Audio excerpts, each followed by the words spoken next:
Fala pessoal, sejam muito bem-vindos ao nosso primeiro podcast da Agência Contábil, onde a gente vai falar bastante sobre negócios, sobre inovação, marketing, assessoria financeira.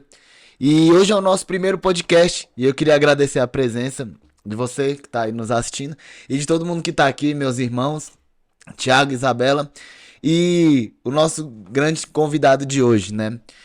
Nesse primeiro episódio a gente vai ter a honra de receber ele que é especialista em assessoria financeira, já economizou mais de 12 milhões em despesa para os seus clientes, fundador da Velo e Gestão, Felipe Mendes. Muito obrigado, irmão, pela presença. Valeu, galera. Te agradeço, irmão, pelo convite aí. Espero estar podendo contribuir um pouco aí para a conversa, para os telespectadores. Então vamos nessa. Vamos bater um papo aqui bacana. E ele que é formado em ciências contábeis, né, o diretor de operações da agência contábil, o cara que controla toda a nossa operação, né, responsável por nossa produtividade lá. Thiago Setúbal, muito obrigado, irmão, pela presença. Obrigado a vocês que estão nos assistindo. Esperamos poder contribuir muito na jornada de vocês. E é isso. E por último, e não menos importante, né, como dizem, os últimos serão os primeiros. Ela que é formada em RH, com pós em gestão de pessoas, é a nossa diretora do departamento humano. Ela que cuida da gente, né, da nossa gente lá na agência contábil, Isabela Setúbal. Obrigada pelo convite, obrigada, Felipe, por estar presente e obrigada a todos que estão nos acompanhando. E vamos nessa. Vamos nessa. Galera, esse é o nosso primeiro podcast, então vocês desculpem qualquer erro, qualquer nervosismo, que é normal, né? Nós, como uma contabilidade de pessoas, acreditamos muito que o ser humano pode errar na vulnerabilidade das pessoas. E qual que foi a intenção de chamar o Felipe como primeiro convidado? O Felipe, ele tem uma história muito semelhante com a minha, né, na contabilidade, e eu queria começar cada um contando um pouco da sua história, como é que vocês caíram no mundo da contabilidade, nesse mercado aí, começando pela Isabela. Bom, eu comecei por conta do meu pai, que é contador, o Neumar, e entrei na contabilidade pela recepção, na verdade, né? Já entrei atendendo telefone, recebendo os clientes lá na agência contábil e fui evoluindo. Conforme eu fui indo para outros departamentos, financeiro, arquivo, que tem que passar, né? Hoje em dia não tem mais isso de arquivo, mas... Graças a Deus. Mas depois fui para o departamento pessoal e foi onde eu me apaixonei. E aí não saí mais. Massa. Massa demais. E tu, Filipão, como é que tu caiu na contabilidade aí? Conta pra gente. Cara, então, assim como vocês, né, a Isa também adiantou um pouco, a gente tem uma história bastante parecida aí, né? Meu pai também é contador, eu tenho já um negócio familiar também, então decidi, né, escolhi meu curso de formação por conta disso. Meu pai já é contador aqui em Brasília também há mais de 30 anos, então desde criança eu também fui inserido nesse meio, assim como vocês, né? E para ser bem sincero, cara, eu tava no ensino médio, não tinha ainda nada definido, né, do que fazer, não tinha nada que me identificava, concurso ou alguma outra profissão. E eu pensei, cara, assim, eu vou aproveitar, né, meu negócio, minha família já tem um negócio e tudo mais, eu sou o único homem de 3 irmãs, né, de 3 mulheres, então eu sou o irmão do meio. E eu pensei, cara, um dia esse negócio vai cair no meu colo aqui e eu vou ter que saber administrar de alguma forma, né? Então, decidi escolher... A escolha do curso foi muito voltada para isso, né? Por também ser já um negócio de família. E me inseri nesse meio e, cara, antes mesmo de eu me formar, acho que com 15, 16 anos, eu comecei a estagiar na empresa do meu pai, né? Fazia ensino médio ainda, comecei a estagiar na empresa dele. Então, quando chegou a hora de eu escolher realmente meu curso, cara... Eu fui muito nessa linha, né? Já tinha uma bagagem, uma certa experiência, porque uma das formas de eu tentar aumentar minha remuneração dentro da empresa do meu pai foi começar a entrar na área comercial, né? Também. Então, já vivi na prática ali, realmente, a dor do empresário, né? Qual que era a necessidade dele. Fiquei uns 4 anos aí prospectando, então, ouvindo muita dor mesmo do empresário. E aí comecei a me apaixonar assim, cara, porque realmente a gente trabalha com algo que gera de fato valor, né? Você consegue realmente gerar valor ali para uma pessoa e tudo mais. E por conta disso, né? Por conta da gente conseguir servir, né? Realmente agregar a vida de alguém, principalmente de um empresário, assim, ter essa troca mútua, né? Eu comecei a me interessar assim bastante e realmente foi quando eu comecei a viver de fato assim a contabilidade em si, né?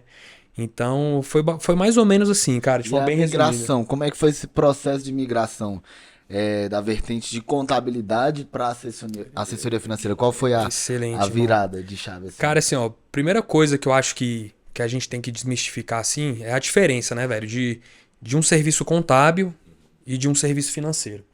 A contabilidade, ela vai sempre estar voltada com foco ali para a área legal e burocrática da sua empresa, né?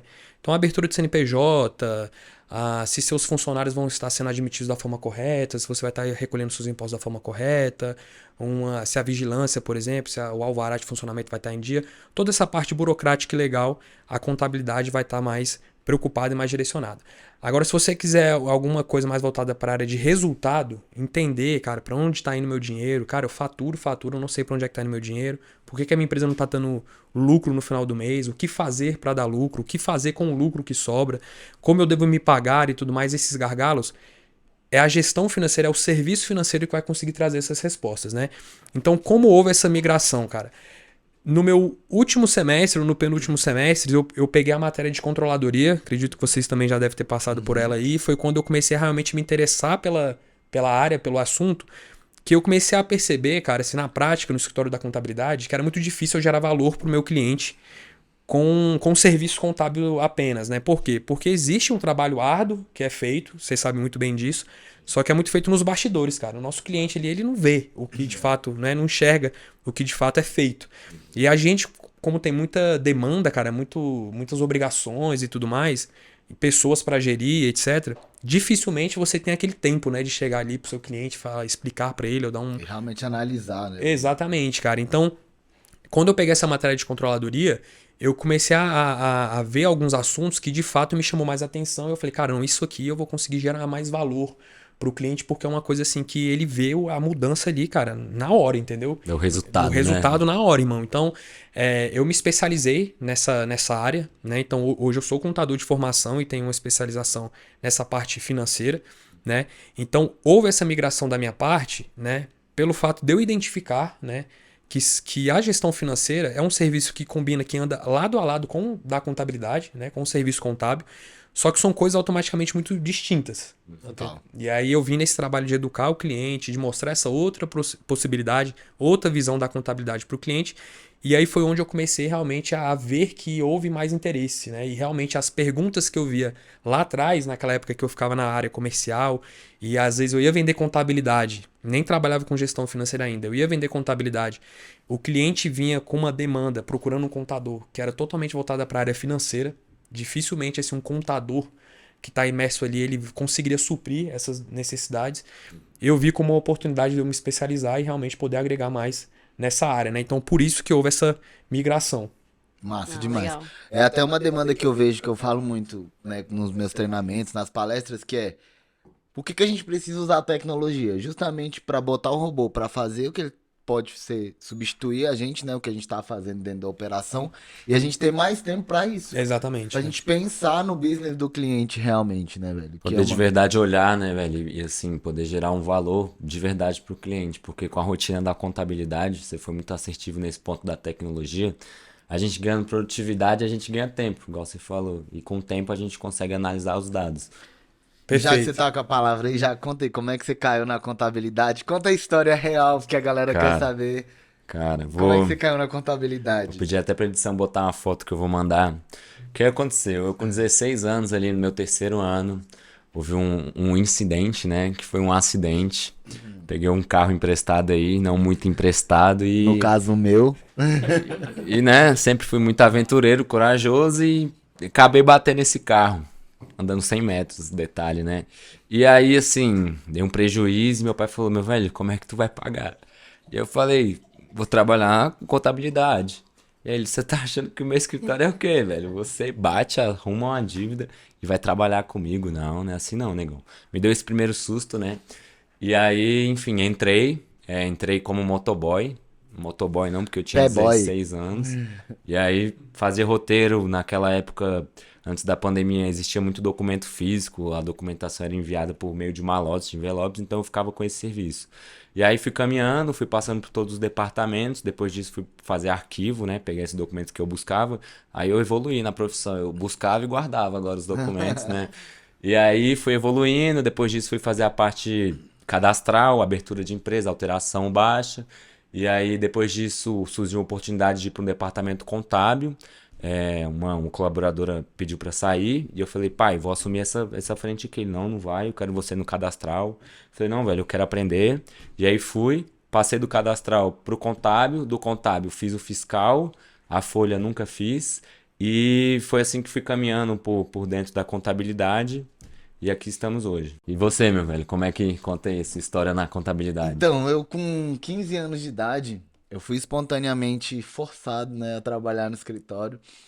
Meu pai, eu não tava indo tão bem na escola, tava dando muito trabalho. Meu pai falou, ó, já que tá tendo tempo pra vagabundar e dar trabalho na escola, vai ter tempo pra trabalhar. Então, com 15 anos de idade, ele me coloca pra trabalhar no escritório. E aí, não muito diferente, eu comecei fazendo serviço de rua, fazendo arquivo, fazendo toda essa parte que hoje não existe, né? Eu acho legal, a galera chega hoje na contabilidade, a galera mais nova, 20, 22 anos, e a gente comenta de arquivo, fica tipo um museu, né? Dá pra fazer um museu. Como assim arquivo? Arquivo. Porque era muito papel, a gente tinha que pegar documento, organizar e tal. E aí, ali com 15 anos eu comecei, quando eu entrei na faculdade com 18 anos, eu já tinha rodado todos os departamentos, né? Eu já tinha 3 anos e meio de contabilidade. Então, fui pro departamento de processo, né? O departamento legal, abertura, alteração, baixa.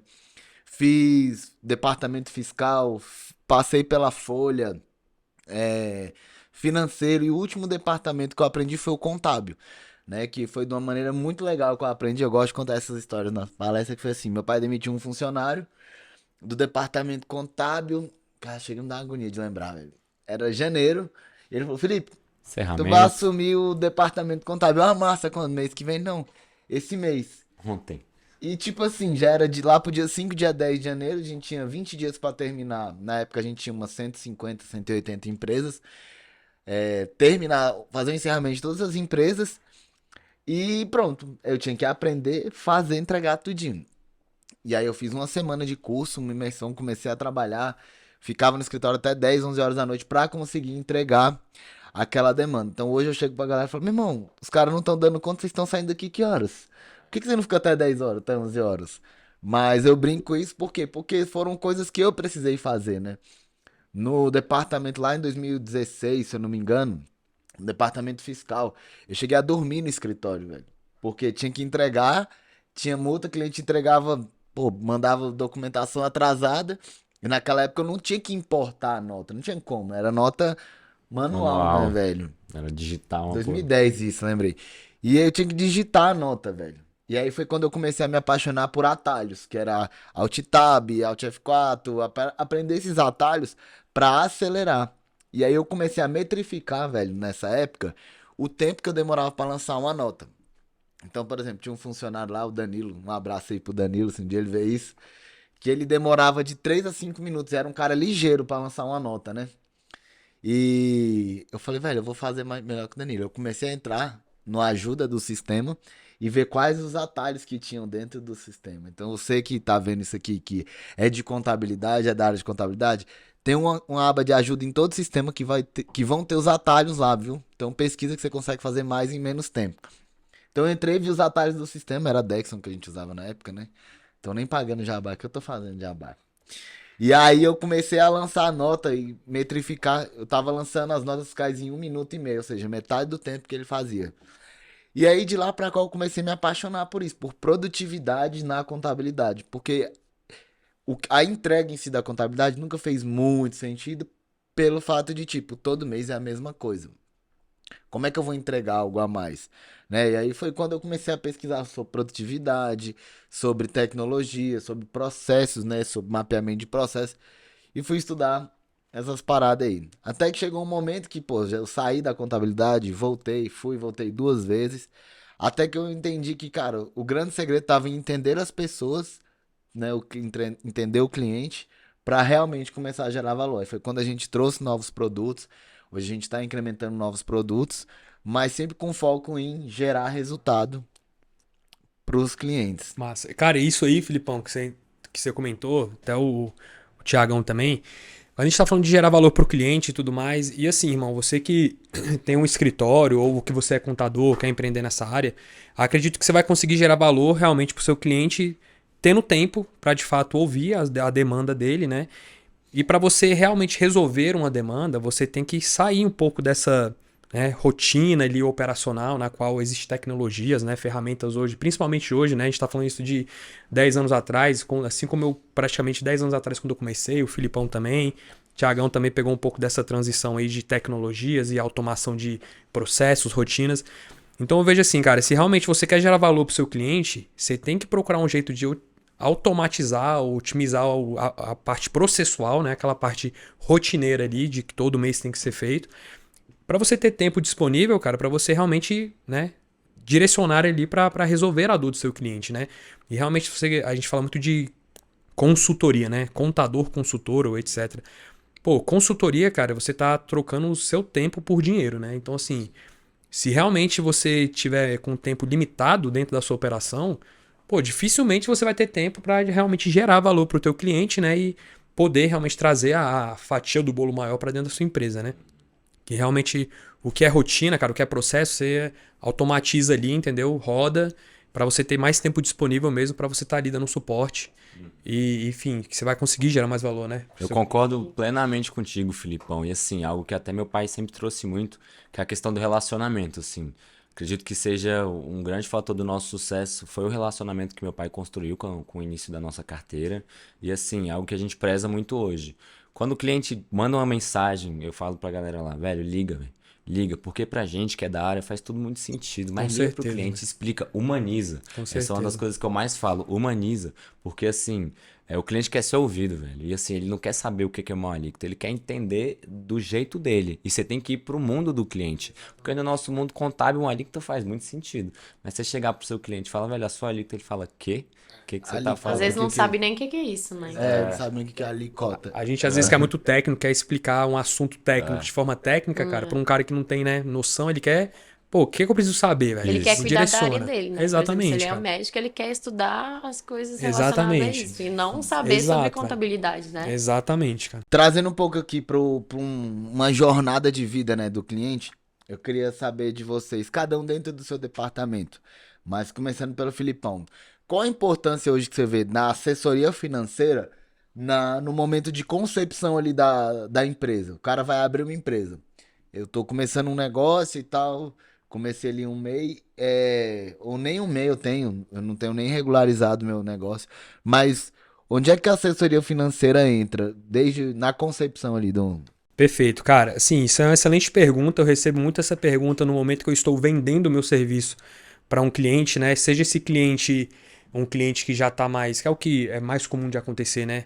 Que já tá Mais já maduro. já mais maduro, já tem uma vivência ali empreendendo. Eu digo tipo assim, no começo. Perfeito. O Aí, cara tá abrindo a empresa. Perfeito. Ele vai abrir um negócio aí. Qual a perfeito. importância da assessoria nesse Quando ele me começo? pergunta isso, cara, a gente às vezes eu tô vendendo e ele fala assim, Felipe, pô, beleza, a gente fechou e tudo mais. Mas na sua opinião, cara, qual que é o momento ideal de eu ter isso aqui? É o momento que eu estou já com a minha operação funcionando há anos e tô bagunçado, não sei pra onde eu tô tomando as minhas decisões no feeling, ou realmente eu deveria ter feito isso lá atrás e tudo mais. Na minha opinião, cara, isso aí é um serviço ou é um assunto que a pessoa que tá querendo empreender, ela tem que estar com isso aí bem alinhado, assim, com isso um pouco mais estruturado desde o início da concepção da operação dele. Por quê? Primeira coisa, cara, uma das minhas maiores angústias que eu tenho quando eu chego numa empresa que já tem faturamento, já tem movimento, já tem vivência, né, anos ali de caminhada, a maior angústia que eu tenho é desconsiderar anos e anos de relatórios financeiros, que são extremamente valiosos, e começar a considerar daqui para frente. E por que a gente desconsidera isso? Porque eu não consigo auditar e validar aquelas informações. Sim. Então, para eu gerar um relatório financeiro, dar um feedback para um cliente, eu tenho que ter dados que hoje, diga-se de passagem, né, virou a maior commodity do mundo, né? Hoje é a informação. A gente fala isso que, pô, hoje uma blogueira fecha um contrato milionário com uma empresa, chega com um portfólio e fala, cara, eu dou tantas visualizações, X% é homem, X% é mulher, toda semana eu tenho isso aqui de engajamento, enfim.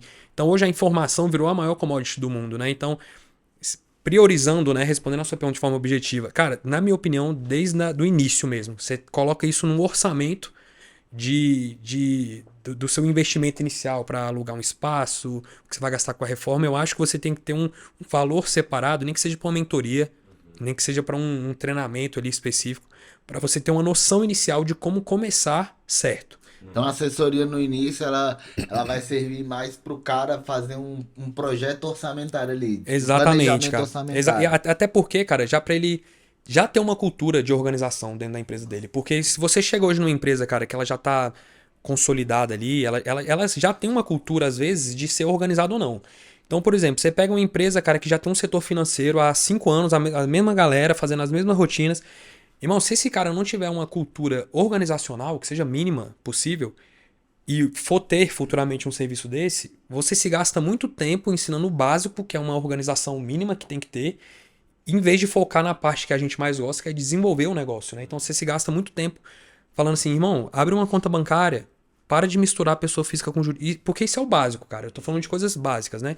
Então se realmente você já não tem isso desde o início, cara, se você se acostuma à sua jornada empreendedora e começa a negligenciar esses pequenos atos, lá na frente, possivelmente, você vai ter muita dificuldade de resolver problemas simples, né? E aí, um serviço, por exemplo, que você poderia estar gastando muito mais tempo direcionando o seu prestador, o seu consultor, não, Felipe, ó, eu quero esse indicador, cara, eu preciso dessa informação porque eu tô com esse projeto. A gente para de focar nisso, que é o mais essencial em desenvolver a sua empresa, e gasta mais tempo, cara, organizando coisas que são bem, bem simples de fazer, né? Então, se desde o início você não tiver essa cultura, dificulta muito, cara, futuramente, uma organização maior, né? Eu vejo assim, como uma grande objeção é essa questão do... Cara, eu tô começando agora, eu vou assumir esse gasto pra quê? É um cara que é um mêsinho, tipo, ele dá um mês. Pra que eu quero isso, E velho? pra que vai ter um eu assumir contador? esse gasto? E assim, Exato. eu falo lá muito no escritório que é igual cachorro, né? Cachorro é muito mais fácil você adestrar ele no início, velho, nos 3, 4, 5 meses, porque você consegue já treiná-lo e ele não criar os seus hábitos, do que você pegar um cachorro já mais adulto e tentar mudar a rotina dele. Então, assim, eu falo muito lá que qual a importância desse acompanhamento desde o início? Contábil, financeiro. É o acompanhamento, a direção e a segurança. Porque, assim, ninguém cria uma empresa para ela se manter mediana. Então esse acompanhamento, essa direção, eu vejo que é essencial para você dar o norte pro cara, para falar, cara, você tá investindo muito aqui, você tá no início, pô, se você... Porque assim, seu trabalho, você trabalha muito com porcentagem, né? Você mostra algo muito visual, Perfeito. que uma porcentagem gera uma consciência muito grande. Perfeito. E assim, esse dado no início ele é fundamental, porque às vezes a gente começa, muitos contadores abordam a gente, cara, qual sistema você usa? Tenho 2 clientes, vou pegar esse sistema. Cara, calma, velho, seu foco Perfeito. ainda não é sistema, você tem muitas outras coisas para focar. Perfeito. Então eu vejo que é essencial no início isso, porque isso pode ser um grande divisor de águas na jornada do Com certeza. empresário. E falando de informação, cara, imagina você ter uma empresa que desde o dia zero você tem informação financeira de qualidade e informação financeira fidedigna desde o dia zero. Você vai ter informação da seguinte forma. Cara, qual foi o mês que a sua empresa começou a se pagar? Isso é uma informação super relevante para quando você for abrir sua segunda... Break-even point, né? Ponto de equilíbrio e tudo mais. Pô, quantos meses eu demorei? Qual o valor que eu precisei aportar na conta da minha empresa até ela começar a se pagar? Cara, imagina você ter essa informação quando você for abrir a sua segunda unidade. Oi, sabe o que eu acho que eu vejo que é muito louco? Outro dia eu tava conversando com um grupo de empresários e eles falaram, pô, daqui tantos meses a gente vai empatar a operação. Eu falei, então vocês vão chegar no ponto de equilíbrio, a gente vai faturar tanto e vai ter tanto de despesa. Aí eu falei, não, pô, isso aí não é o teu ponto de equilíbrio. É tipo assim, quando você começa a lucrar pra pegar o que você já pagou pra trás, pô, porque ele não olha... O investimento. O investimento, pô. A galera não olha Exatamente. isso. Cara, assim, porque a galera, rola muita confusão, assim, em relação a indicadores, termos financeiros, etc. O ponto de equilíbrio, cara, muita gente acha que a minha despesa fixa, 2 vezes, 3 meses. As variáveis que envolvem um indicador desse aí a média da análise vertical de quanto o custo variável representa da sua receita. Olha a complexidade. Essa é uma das variáveis. E a outra variável é a média da sua despesa fixa em valor mesmo. Traduz um pouco aí, o que seria o custo, o que seria a despesa? Assim, cara, vamos lá. Muita gente não sabe, assim, prático mesmo, humanizado. Perfeito.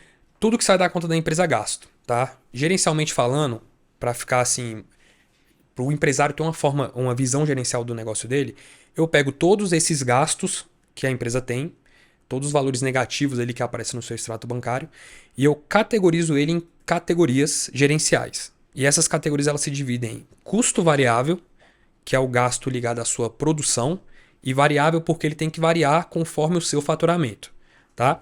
A despesa fixa é a segunda categoria, que é o gasto que está ligado à manutenção da sua estrutura. Então muita gente confunde, todo gasto que vem fixo todos os meses é considerado uma despesa fixa. Não, um exemplo disso é um imposto. O imposto vem todo mês, só que ele não é considerado uma despesa fixa, porque ele é um percentual da sua receita. Sim. Então ele está ligado à sua produção. Excelente. Então, despesa fixa, gasto da manutenção da estrutura, tá? Terceiro, os investimentos, que é uma categoria que a empresa, né? Na verdade, ela não é obrigada a ter, mas é sempre bom que ela tenha. Principalmente se ela está querendo crescer, né? Show. E por fim, as saídas não operacionais, que são os gastos que não estão ligados à operação da empresa. Maravilha. Então aqui, por esse conceito, vocês já começam a identificar que operação da empresa se resume a custo variável, produção, despesas fixas, estrutura e os investimentos. Tudo que sai da conta da empresa que não é para nenhuma dessas três categorias, eu considero como uma saída não operacional. É como se fosse o dinheiro que vai para o ralo, cara. Ele é um dinheiro que sai da conta e não volta nunca mais para a empresa. Por exemplo, é um pagamento de dívidas passadas, um imposto que está em atraso, ou fornecedores em atraso. Distribuição de lucro também é considerado uma saída não operacional, porque esse dinheiro sai e ele não vai voltar mais, retorna. né? Não retorna mais para a empresa. Pagamento de empréstimos, estorno. Se você tem uma operação, uma empresa, que essa empresa paga coisas de outra empresa sua, isso é considerado uma saída não operacional. É todo aquele dinheiro que sai da conta que não é para financiar a sua operação. Então, assim, a primeira coisa que tem que ser feita, cara, é você entender essas movimentações financeiras. Quando eu digo movimentações financeiras, eu estou falando entrada e saída de dinheiro das contas da empresa, tá? Então, assim, para facilitar isso, cara, principalmente para o empresário que está começando, o ideal é que ele centralize essas movimentações em uma conta bancária só, que facilite, né? Porque fica mais fácil para você controlar isso de uma conta só, né? Porque se você tiver mais de uma conta, você vai ter que fazer esse controle, né? em todas as contas que você tiver, tá? Então, assim, de forma bem resumida, tá? A primeira coisa a ser feita é você entender essas categorias e separar, cara. E quando eu digo assim, separar, a gente às vezes está falando para um empresário que está começando, né? Um MEI, que às vezes não tem essa demanda de ter um setor financeiro ou um serviço mais Ou até estruturado. uma terceirização. Né? Exatamente. Cara, assim, tem diversos serviços, principalmente aqui na empresa, que a gente oferece, são mentorias ou qualquer conteúdo que você veja gratuito aí no YouTube, só para você começar, cara, da forma correta, para quando você lá na frente tiver uma estrutura maior de, agora eu preciso realmente terceirizar meu financeiro ou ter uma informação que não me atende mais o controle que eu fazia, a pessoa que for trabalhar na sua empresa, ela aproveitar todo o histórico, cara, desde do dia zero, entendeu? Então isso é extremamente importante, cara. Massa. Isa, queria perguntar uma coisa, já que a gente tá falando de início de empresa, de começo e tal. Qual que é a importância de ter uma assessoria, né, uma consultoria, um apoio de alguém de RH ou departamento pessoal nesse começo? Qual a tua visão sobre isso? Cara, você ser orientado desde o início hoje é essencial. Principalmente com a entrada do e-social, né? O que é o e-social aí? Pra essa câmera ali, pra quem não sabe. O e-social, assim, resumindo muito, Humanamente, é um sistema, é um site do governo que foi criado para controlar a área trabalhista. Então, O hoje jardineiro da minha casa, ele entra nisso aí? Isso, tem o e-social doméstico, que entra essa parte de pessoa física, empregada doméstica, babá, caseiro, cuidadora, entre outros. E tem o e-social empresarial, que já entra a parte dos funcionários. Então, hoje, o Ministério do Trabalho, ele consegue controlar em tempo real o que a sua empresa está fazendo em relação ao funcionário. Então, se o funcionário foi admitido, ele precisa fazer um teste, um atestado admissional. O que é esse atestado? O atestado admissional o funcionário vai na clínica do trabalho e vai fazer os exames para saber se está tudo certo com ele, Certo. se ele já tem uma tendinite, por exemplo, ou algo do tipo, para deixar registrado. Porque se ele adquirir alguma doença no trabalho, vai ter o registro disso, Demonstrando entendeu? isso. Entendi. Então, A importância a lá, né? importância é, No começo. no começo é muito boa, porque, na verdade, a importância no começo é essencial, como eu disse, porque com o SE social, ele gera multas para a empresa. Então, o que antes o Ministério do Trabalho era obrigatório, mas ninguém fiscalizava se não tivesse uma denúncia, hoje ele fiscaliza. Então, chega a informação para ele. Então, ele sabe se a sua empresa está cuidando do funcionário, se ela fez a contratação na data certa, se ela fez retroativo. Ele consegue ter todo esse controle e, com base nisso, ele faz ele penaliza a sua empresa. Ô, e tu falou disso aí, eu me veio uma dúvida assim, que eu tô nesse ambiente de coworking, essa galera me chega com muita dúvida, né, pra mim, e por isso que eu perguntei a importância. Pô, mas por que que eu vou ter um contador, uma assessoria de RH, DP, no início da minha empresa? Justamente por questão de penalidade, de fiscalização. É a Não, e segurança, né? e as multas são altíssimas. Altíssimas. Então, assim, hoje eu imploro para todos os clientes, quando entram lá na agência, cara, pensou em contratar? Fala com a gente, pra gente poder entrar em contato com você e te orientar direitinho e você não correr o risco de contratar um funcionário sem registro. Botar ele pra trabalhar sem Colocar registrar, ele pra assim. trabalhar. Porque, cara, o problema que você pode ter depois, não, depois eu regularizo. Tudo bem, se você regularizar, ok. Mas se você deixar passar, o funcionário a gente só conhece quando a gente manda embora, infelizmente. E qual que é o risco de eu, por exemplo, tem um amigo meu que quer trabalhar comigo, ele falou, não assina minha carteira não, irmão, vamos aqui na parceria mesmo. Qual o risco que esse empresário tá correndo? Acabei de abrir minha empresa, falei, velho, você é meu brother, meu irmão, vem trabalhar comigo, a gente assina a carteira lá na frente. Qual o risco que eu corro com isso? Você corre o risco com relação o tempo, por exemplo. Ele começou a trabalhar com você em junho. Certo. E aí trabalhou de junho a dezembro sem registro e a partir de janeiro de 2024 você assinou a carteira dele. Aham. Esse período de 6 meses, ele pode depois cobrar de você o INSS, o FGTS, em cima desse valor que ele recebeu, pode cobrar férias, 13º. Então, é E um vai risco que cobrar você... na saída. na saída. E sem E lembrar vai que são colocar danos penalidades morais. pesadas, né, cara? Exatamente, vai colocar danos morais, vai colocar mais uma porrada de coisas pra você pagar com correção de juros e multa. Então, Mais é a uma gordurinha do advogado, né? Com certeza. exatamente. Então, a gente fala que é uma economia que não Burra, compensa. né? Economia Chega burra, até ser né? burra, é. Porque não compensa. Agora sim, que eu perguntar, nesse quesito de contratação, né? Nesse flow, o cara tá começando e tal. Quais são os tipos de contrato que hoje a legislação permite que eu faça? Os tipos de contratação. Eu tenho variação disso? Não tem? Como é que é? Cara, hoje tem vários tipos de contrato. Eu posso contratar por tempo determinado. Fazer um contrato com o Felipe de 6 meses. A gente tem determinado esse contrato. Eu posso fazer um contrato por tempo indeterminado, que é o normal. Assim. Qual que é a diferença entre eles? A diferença é que Além da determinação do prazo, lógico, assim. Um paga mais imposto, outro não. No final, como é que funciona? Vamos lá, tipo assim, tu falou que tem um contrato por tempo determinado. Vamos mudar o exemplo aí. Contratei o cara lá por 6 meses. Quando acaba esse contrato, tem que pagar férias proporcional, 13º, INSS, rescisão, aviso, como é que é? Tem que pagar tudo, o que que eu pago? Qual a diferença dele para um indeterminado? Além do prazo.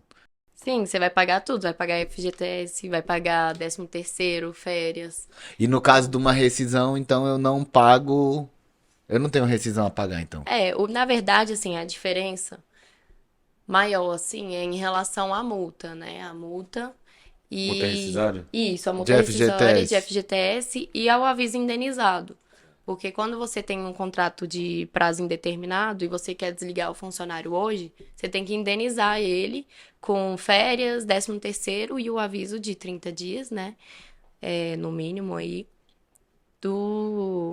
para desligar ele na hora. E com prazo determinado, você já sabe que ele vai trabalhar até determinado dia e pronto. Então você só vai acertar o período que ele trabalhou. Então você vai pagar o 13º proporcional desse período, o 13º, férias e os dias trabalhados. E aí eu não tenho multa rescisória. Tem multa rescisória, mas Aqueles 40, 50% do FGTS. mas é menor. No caso de freelancer, como é que a gente faz para resguardar a operação e trazer uma segurança? No caso de freela, você pode fazer o contrato intermitente. O contrato intermitente ele é feito por convocação. Então, vamos dizer que eu tenho uma lista de 5 funcionários que trabalham comigo como freela. Então, eu contrato eles, assino a carteira e eu só vou pagar eles conforme demanda. Então, no final de semana, eu preciso de 4 funcionários aqui na loja. Um exemplo. Eu convoco eles antes, eles aceitando, eles vão no trabalho. Então, eles trabalharam um dia, eles recebem, referente a um dia, férias, 13º, INSS em cima desse um dia, FGTS, tudo que ele tem direito. E depois o contrato é encerrado normalmente. Eu não quero mais, né, continuar e fica registrado, a sua operação não fica vulnerável. Não, e assim, cara, só uma observação nesse assunto todo legal, né? De, legalidade de empresa, contrato, como é que faz da forma correta, etc. Cara, assim, eu acho que se o cara que tá pensando em empreender, abrir um negócio, ele começar a negligenciar essas coisas, irmão, a regra do jogo é essa, velho. Entendeu? Tipo assim, não tem como, você querer jogar um jogo, né? E É o cara querer jogar dominó e botar cara. Os 5 no 6, assim, pra dar aquele gato, né, velho? Irmão, não dá, cara. Assim, não é o que é aconselhável, entendeu? Porque a gente que trabalha, que tá inserido, nem permitido. A gente que tá inserido nesse mundo, nesse meio aqui, né, cara, a gente vê com muita frequência coisas que às vezes o seu colega, seu parceiro vai falar assim, irmão, isso aí não dá nada não, é muito difícil de acontecer. Nunca deu nada. É o que mais vê, cara, é o que a gente mais vê, cara. Você não vê nada. Meu faz e dá certo. É isso, cara. Você não vê nada porque você não é contador, você não trabalha numa empresa de contabilidade, não vem essas demandas pra você todo dia. Então, assim, não é o aconselhável. Até porque, cara, imposto, muita gente vê como mal necessário, aí eu não quero entrar nesse mérito, mas, assim, só que, irmão, sempre vai ser um percentual, né, mínimo, né, do que você de fato tá faturando, velho. Se você não tem competência, cara, pra gerir o restante da gordura que sobra, velho, ou tem alguma coisa de errado na sua operação, entendeu? Realmente, assim, a gente precisa ajustar algumas coisas, entendeu? Então, em imposto eu tenho muito essa relação, cara. E quando é um custo, como é um custo variável, né? Principalmente os impostos que são diretos ali no faturamento, né? A gente tá falando ali um pouco de imposto em cima da folha e tem alguns impostos em cima do faturamento mesmo.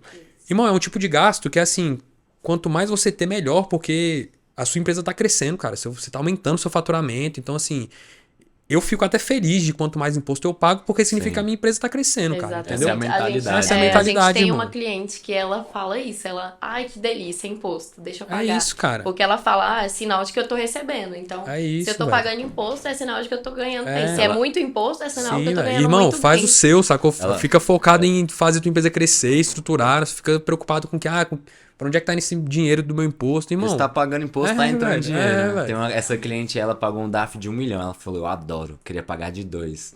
Mas não é de 1 por enquanto. É isso, velho. Entendeu? Isa, tem um tipo de contrato também, que é o contrato temporário. Qual a diferença do contrato temporário pro tempo determinado? O temporário, você diz, de experiência ou de Não sei, eu sei que tem um intermitente? contrato temporário. O que seria? Determinado. É a mesma coisa que o contrato. É porque, assim, resumindo bem, tem o contrato, o outro tipo de contrato que a gente ia falar também é sobre prestação de serviço, né? Contrato de prestação de serviço, pra emitir nota. Que aí Enfim. seria como PJ. Isso, exatamente. Um contrato intermitente é um contrato temporário? Ou depende? Pode ser. Depende, porque... Vai muito do acordo entre as partes. Exatamente. Eu posso ir prorrogando, até... Agora sim, o contrato determinado, eu posso prorrogar ele no máximo até 2 anos. Passar de 2 anos, eu tenho que, automaticamente, se eu continuar, ele vira indeterminado. Ou seja, e se eu, por exemplo, acabou os 2 anos lá, o que eu posso fazer? Tipo assim, esse cara tem que ser mandado embora e ele não pode trabalhar lá de novo, ou ele pode trabalhar depois de tanto tempo? Ó, para eu poder contratar ele novamente, tem que esperar 6 meses. Então ele fica 2 anos, Então ele 6 meses de férias. seis de férias não, 6 meses Fora, desligado mesmo. é. E aí depois ele volta. Show. Mas o intermitente é, como o Thiago falou, é muito usado com os freelas. Isa, ainda continuando, uma dúvida ainda sobre essa parte de tipo de contrato. Uma parada que tá rolando muito no mercado, a galera, pô, quero contratar a pessoa com um valor abaixo do mercado, aí eu vou contratar ela como estágio, como um contrato de estágio. Isso é permitido, não é? Quando que é permitido? Me fala um pouco sobre essa questão do estágio, como é que é? Ó, para eu contratar um estagiário, eu preciso ter um supervisor e eu preciso que esse estagiário esteja cursando a universidade, uma faculdade, e que seja relacionado à atividade da empresa. Então, se a faculdade, por exemplo, for de engenharia, o mais indicado é ele fazer estágio numa engenharia, entendeu? Agora, sim, tem casos, por exemplo, marketing. A nossa agência é a agência de contabilidade, né? Como que eu pego um estagiário de marketing? Aí eu vou precisar de um diretor de marketing dentro da minha empresa para poder supervisionar esse estagiário. Eu consigo fazer essa supervisão com o meu colaborador estagiário em home office? Sim, em É home possível? office, sim. Eu preciso que você faça essa supervisão, né? Certo. E aí, a cada supervisor, para um supervisor, eu posso ter até 10 estagiários. Agora uma dúvida.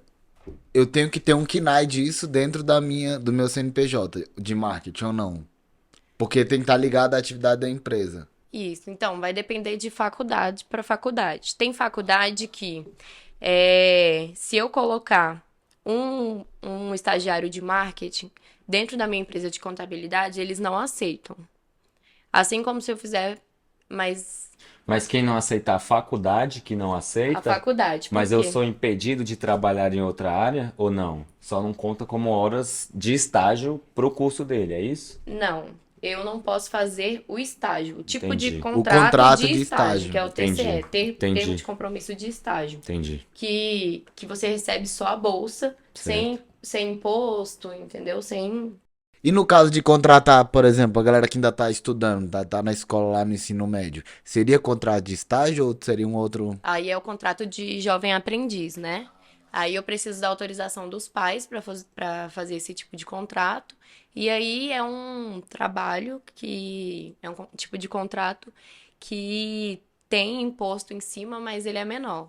Tipo, não é igual o percentual de um funcionário normal. E aí? Exemplo, o FGTS. O considerado jovem é até que idade? Ele tem que estar na escola ainda. Ele tem que estar na escola ainda. Existe uma Mas idade? é até 23 anos, se eu não me engano, se não tiver mudado. Um estagiário desse, existe alguma obrigação, na verdade, para qualquer tipo de contrato, seja estagiário ou não, de ter treinamento para esse colaborador ou não? Não, ele pode vir 100% cru, né? Que é o que a gente fala. E treinar esse funcionário desde o início, desde o primeiro dia que ele entra na empresa até Massa. Mas é Virar obrigatório isso ou o não? quê? Ter esse treinamento? Tem que ter treinamento. É obrigado ou não? Isso não é uma obrigação, não existe Não é essa obrigado. obrigação. Eu posso contratar um jovem aprendiz ou um estagiário que não sabe nada, Show. colocar dentro da minha empresa e ensinar ele tudo. Agora eu vou precisar ensinar ele para ele poder executar o serviço. E Felipe, você faz treinamentos em empresas, em equipes, né? E qual a importância, velho? Qual o resultado que você vê que gera um treinamento? Cara, na minha visão, o treinamento não é uma forma de tu fazer o negócio crescer. É a única forma. Porque, na minha visão, um negócio para ele crescer, ele depende de pessoas.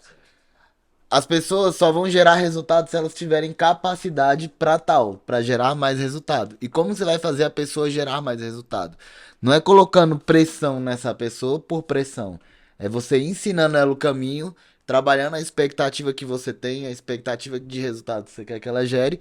E aí você vai dar o que a gente chama de caminho das pedras. E como é que você vai fazer isso? Treinando essa pessoa. E É a melhor assim, forma. eu vejo que muitos empresários têm dificuldade em traçar um plano de ação. Como que você acha que deve ser feito um plano de ação nesse caso? Um plano de ação é aquele métodozinho da administração, né? 5W2H. É o que, como, quando, quem. É o Globo Repórter, né? O que faz, como faz. De onde vem? De onde vem. Então, tipo assim, tem dois tipos de plano de ação. O plano de ação que a gente vai gerar pro cliente, para gerar uma estratégia ali que pega muito da parte da assessoria financeira. Baseado nesses dados, a gente vai criar o que ele vai fazer, como que ele vai fazer, quando, né? Tem que botar o pai do menino, porque, cara, todo projeto ele tem que ter um pai. Eu acredito nisso. Tem que ter um pai, porque alguém tem que encabeçar e tomar de conta. Sim. Mesmo que você delegue, o marketing, eu vou botar o fulano pra gravar, o fulano pra fazer um social, alguém pra fazer um tráfego. Alguém tem que ter um pai pra cobrar essa galera. Uhum. E dentro da empresa também, você tem que ter um plano de ação pro funcionário. Massa. Cara, como é que você vai fazer isso? O que você vai fazer? Como? Quando? Qual é o prazo? E dica, velho, sempre aperta o prazo, velho. Eu tenho uma dúvida, assim, que às vezes eu fico na... Eu sempre busco vocês dois quando um cliente me aborda, né? Na visão de vocês, é melhor a gente controlar a nossa empresa por sistema ou por planilha? Qual é mais eficiente pra vocês e por quê? Depende. A minha visão é depende. Moleque, ó, E a tua? a minha, já vou pegar o gancho aqui pra responder primeiro e depois você dá sua contribuição. De forma bem objetiva, velho, eu acho que a planilha de Excel atende uma empresa que tem um faturamento de até uns 15 a 20 mil reais, velho. Passou disso aí, sistema. Pelo simples motivo. Planilha de Excel eu não consigo auditar as informações. Uma vez que você tem um faturamento pequeno, baixo, é mais fácil para você conferir, auditar e confiar naquelas informações. Outra coisa é você ter um faturamento de 30 mil, que eu tô falando só de faturamento, o que você movimenta é muito mais, que tem as despesas e etc. Sim. E aí eu acho o ideal, né, o essencial ser em sistema pelo fato dele ser auditável, para eu poder, né, identificar o que entrou, o que saiu e bater com o meu extrato bancário. Por esse motivo, cara. Massa. A minha visão é que depende. Por quê? O cara que tem um faturamento X, a gente vai ter que ter um gerenciamento financeiro numa planilha, inicialmente. Porque ele não tem custo. Vamos supor, o cara fatura 2 mil reais, tá começando um business ali, fatura 2 mil. Sistema financeiro aí por baixo é sem conto, velho. Então isso é um percentual muito alto dentro do faturamento dele. Cara, aprende a fazer um Excel ali, maravilha. Gerenciamento de tarefas, né, de demandas e tal. Cara, tem muito sistema gratuito bom, pô. Um Trello, um Asana e tal. Agora, pra gerenciar tarefas no Excel, também dá. Né? Por exemplo, a gente usa muito Google Planilhas. Dá pra você marcar o responsável, data, tudo isso. O que é o melhor, o ideal? Depende da usabilidade do cara, da realidade. Na minha Mas- palestra, pode falar. Pensando em gerenciamento. De tarefas. De tudo. De tudo. Cara, o financeiro, né? Então fica aqui uma observação. Para controle financeiro, gerenciamento financeiro, a planilha de Excel, você tá ali com um faturamento de até 15, 20 mil reais, ok. É confiável. Passou disso, sistema, mais aconselhável. Pelo fluxo também. Agora, por um gerenciamento geral, velho. Sistema. Você acredita sistema. que, sim, para um gerenciamento, ter os seus processos mapeados é importante? É crucial, velho. Total. Crucial. Eu tenho um método que eu uso muito nas palestras, nas empresas, que é o PPT. O que é o PPT? Processo, pessoa e tecnologia. Hoje eu tava, inclusive, falando com o pessoal lá do coworking, né? Um abraço pra galera do área coworking aí, fazendo um merchan pra eles aí. Pô, a galera falando assim, cara, vamos botar uma automação no sistema tal e não sei o quê. Eu falei, peraí, o que tu quer? Porque o T é o último passo, velho. A tecnologia é o último passo. Porque se você tira essa tecnologia, alguém pode fazer isso? Pode. O que essa pessoa vai fazer e como? Então eu tenho que ter um processo mapeado para alguém fazer. Então, processo, pessoa, aí eu treino as pessoas para desenvolver esse processo. E aí, por último, eu boto uma tecnologia. O que a tecnologia vai fazer? Ela vai fazer algo mais rápido, mais acessível, de uma melhor maneira. Exemplo. Escrever. Antigamente, eu queria mandar uma mensagem, comunicar. Eu conseguia me comunicar só com uma caneta? Existia caneta primeiro? Não existia, vamos pintar. Primeira forma de comunicação foi a pintura rupestre. Show. Quando veio a tecnologia da caneta, melhorou. Então a gente para pra pensar, isso aqui é uma ferramenta que... Otimizou pra caramba. Otimizou, então virou uma tecnologia. Show. Mas já existia um processo comunicativo antes disso daí, entendeu? Perfeito. Massa. E eu acho assim, irmão, se você tem uma rotina, cara, todo dia você e seus funcionários fazem a mesma coisa. Irmão, não tem como você, depois de anos ou 6 meses, você não pegar e... Irmão, como é que eu posso deixar isso mais rápido? Aham. Isso não existe, cara, entendeu? Ainda mais hoje em dia, né, com as ferramentas e todos esses sistemas que a gente tá falando aqui, galera. pô, muitos deles são gratuitos, entendeu? Então, assim, dá pra você... Acho que falta também, às vezes, cara, você se interessar mesmo em garimpar, irmão. Aí, YouTube aí, conteúdo, pô, topíssimo de graça. Pô, tenho empresa de marketing, agência. Qual o melhor sistema aconselhável pra controlar processos? Irmão, você vai ver uma pancada de lista aí, vai vendo o que faz mais sentido pra você, pra sua operação. Aí, aquilo que a gente tava conversando, cara. Porra, se a gente ali tá todo dia fazendo a mesma coisa, irmão, você falou do atalho. Foi lá no sistema, irmão, eu faço isso aqui todo dia. Pô, será que não tem uma forma de eu otimizar isso aqui, não? Tem que gerar em algum momento, cara, da tua caminhada aí, da tua empresa, tem que gerar esse interesse e falar, velho, será que eu não consigo deixar isso aqui mais rápido, não? E a forma disso aí, uma das ferramentas, né, cara, são sistemas, processos também. Eu tenho uma técnica muito boa pra fazer isso aí, pra tirar você da zona de conforto, que eu peguei com meu pai. Que é assim, você tá fazendo um abraço, seu Neomar aí. Toda vez que você tá fazendo um processo que você vê que tá moroso, que pode ser mais rápido, você faz uma pergunta. E se fosse a Coca-Cola? Como é que seria? Pô, a Coca-Cola, por que a Coca-Cola? Porque, irmão, imagina o tanto de cliente, de fornecedor, de funcionário que eles têm. A logística, né, velho, que é pra... Então tem que ser tudo muito rápido, muito dinâmico. Vamos pensar como uma empresa big zona, assim, pra falar, caraca, como é que vai ser isso daqui? Uma das coisas interessantes, velho, que eu acho assim, mas a gente tá falando de um empresário que já tá um pouco mais maduro ali, né, na questão de experiências e faturamento e etc. Mais consolidado. Cara, a terceirização também é uma coisa que faz muito sentido. Você terceirizar as áreas estratégicas da sua empresa. Então, pô, o financeiro, irmão, tá... Cara, terceiriza pra uma empresa, entendeu? Fala que geralmente o financeiro, tô falando, puxando muito esse gancho pro financeiro, que é um pouco mais da minha área, da minha expertise. O financeiro enxuto, cara, vai ser sempre um colaborador, uma pessoa interna, duas ali, de forma bem enxuta, e uma empresa, cara.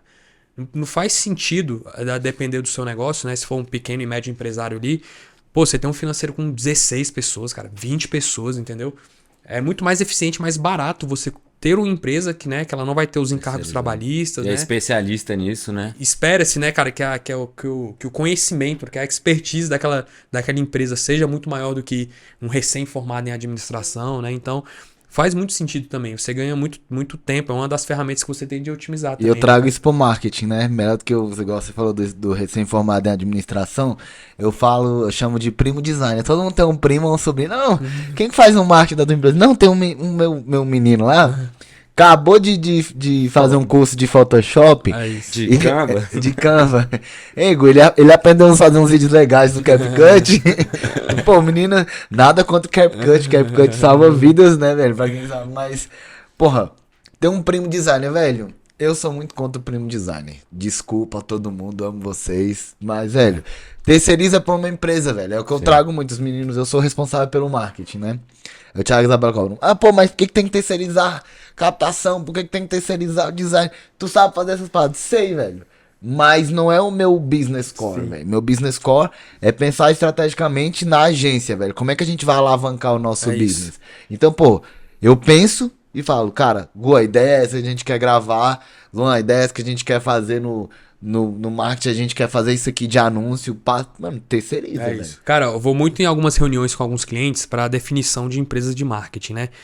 E o marketing, cara, curiosamente falando, ele é uma das categorias do ponto de vista gerencial que ele pode ser as mesmas coisas ao mesmo tempo, assim, de variável, fixo e investimento, cara. Caralho. Porque se você tem uma empresa de lançamento de curso, velho, aí é o cara que produz seu marketing, seus vídeos, fala assim, irmão, eu vou pegar um percentual da sua receita. Ele se torna um custo variável, mesmo sendo o marketing. Despesa fixa, ele é um cara que cuida do seu Instagram, velho. Faz os posts ali, né? Faz o design, social media ali, padrão. Investimento, é o cara que vai fazer uma campanha de marketing para você. Mídias e propagandas, um patrocinado, um outdoor ali, alguma coisa assim. Aí eu vou pegar ali, beleza, a categoria investimento. O que está sendo gasto com marketing, só que investimento, não despesa fixa.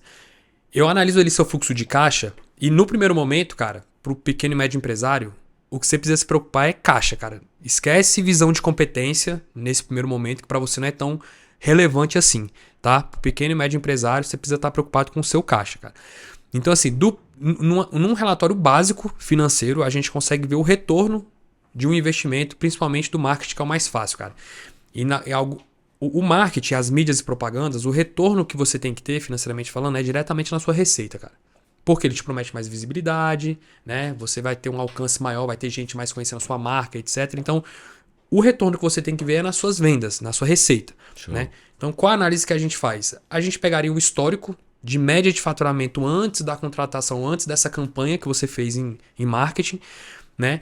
E de acordo com a empresa, ela vai te dar um feedback assim, irmão, pela minha expertise ou pelo último lançamento que eu fiz à empresa X, você vai começar a ver um retorno daqui uns 6, 7 meses. Essa é a resposta que eu preciso de um cara que tem uma experiência enorme na área, porque isso pra gente, pra avaliar isso, cara, é muito importante. Por quê? Uma vez que chega aquele tempo que ele falou, eu vou ver como é que ficou a minha média de faturamento depois daquele período que ele contratou e etc. Então fica fácil de eu avaliar se trouxe retorno, se não trouxe. Então a gente procura empresas, cara, justamente por essa resposta. Irmão, aonde de fato ou em que momento que eu vou começar a ver um certo resultado aqui na minha empresa, ou o que de fato você vai mudar aqui, o que você vai agregar. E a empresa é justamente isso, cara. Ela te dá a resposta, cara. Ela tem que gerar o valor pra você. Muito mais do que um funcionário seu aí, entendeu? Show. Então acho que é muito nessa linha, cara. E nessa pauta aí de marketing, Felipe Setúbal, você acha que o marketing é algo necessário? Qual momento da empresa ele é necessário, ele está entrando desde o seu início? Como a gente falou que uma gestão financeira é essencial no seu início.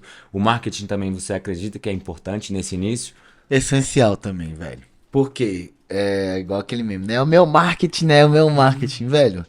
Como é que você vai vender? O que mantém a empresa crescendo é venda. Sim. E o que que atrai venda? Marketing. O que que é marketing? Marketing não é Instagram, né, velho? Marketing não é Facebook. Isso são canais de comunicação. Show. Né? Então o marketing ele é o responsável pela estratégia. Preço, praça, produto, promoção. Quanto que eu vou cobrar, o que que eu vou vender, aonde eu vou vender e como que eu vou vender. Então, o como eu vou vender lá, Instagram, tal, é só um canal, velho. Então, por exemplo, qual é o melhor canal de venda? Depende. Depende de quê? Da tua praça. De quem que é o teu cliente? Globo Repórter de novo. O que comem, onde vivem, o que fazem. Então, quais desejos. Então, você tem que entender o teu cliente pra conversar com ele. Perfeito. No início, na jornada do seu cliente, você já fala para ele nichar isso ou não? Porque assim, um grande diferencial da agência contábil foi nichar, né? A gente no início foi pegando, a gente sempre focou muito em serviço, mas a gente foi pegando muito comércio, terceiro setor, as associações, e a gente chegou a um certo momento que o Felipe, nosso marketing, falou, velho, a gente precisa nichar. E esse nicho, né, que a gente definiu, que é o de serviço, foi um grande divisor de águas na nossa jornada. Em que momento você acha que é necessário nichar? Você acha que vale a pena fazer esse teste igual a gente fez e ver o que faz sentido? O que você acredita? Existem 4 fases da empresa, né? A fase 1, 2, 3 e 4. Primeira fase, o que o cara tem que focar, velho? Vender. Segunda fase, processo. Segunda fase, processo, pessoas. Terceira fase, processo. E quarto, todos. Então, venda, pessoa, processo. Vamos entender isso pra chegar nessa resposta. O cara começa a vender, então ele precisa vender, irmão. Na fase 1, no início, eu não aconselho o cara a nichar, velho. Por quê? Porque ele precisa botar caixa, irmão. Igual tu falou, ele precisa gerar caixa pra ele respirar. E ele é o eu presa, aquele momento eu presa. Eu SA. Eu SA, sou CEO da empresa e tal. Aí quando vai ver, porra, para de botar que tu é CEO, irmão. Da empresa só tem tu, né, velho? Porra. Mas nesse primeiro momento, vamos dar um exemplo de um cara que mexe com infoproduto. O cara, ele é o gestor de tráfego, ele é o designer, ele é o videomaker, ele é o editor, ele é tudo, irmão. Ele é tudo. Nesse momento, ele vai nichar. Não, ele vai pegar todo mundo, ele vai jogar uma campanha aberta lá e vai trazer todo mundo. Chega um segundo momento, ele precisa de pessoas, ele vai treinar alguém pra fazer aquilo que ele faz. E aí eu acredito que do terceiro pro quarto momento da empresa, terceira ou quarta fase, é a hora que ele vai nichar.